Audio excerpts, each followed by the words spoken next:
अध्याय नंबर 1 जीव जगत। टॉपिक है वर्गीकरण।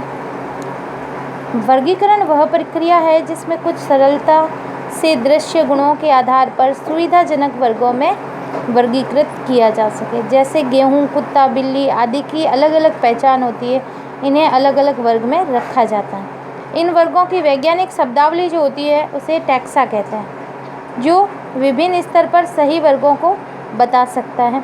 जैसे पौधे या गेहूँ भी एक टैक्सा है, पौधा भी एक टैक्सा है और गेहूँ भी एक टैक्सा है। इसी प्रकार कुत्ता, बिल्ली व स्तनधारी भी एक टैक्सा है। गुणों के आधार पर सभी जीवों को विभिन्न टैक्सा में वर्गीकृत कर सकते हैं।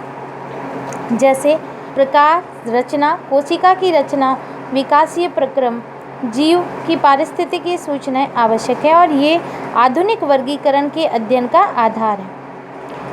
इसीलिए विशेषीकरण, पहचान, वर्गीकरण तथा नाम पद्धति आदि ऐसे प्रक्रम हैं जो वर्गीकी के यानी वर्गीकी विज्ञान के आधार हैं। जैविक विभिन्न जीवों के वर्गीकरण का आधार उपयोग पर आधारित होता है।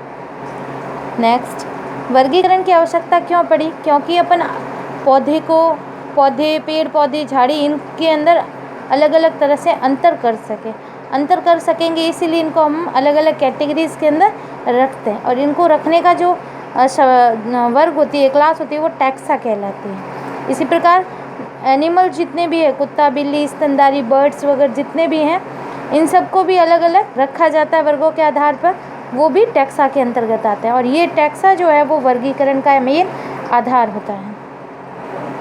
नेक्स्ट बात करते हैं अपन वर्गीकरण पद्धति या सिस्टमैटिक्स। मानव विभिन्न प्रकार के जीवों के विषय में जानने और उनकी विविधता सहित उनके संबंध में रुचि लेता है।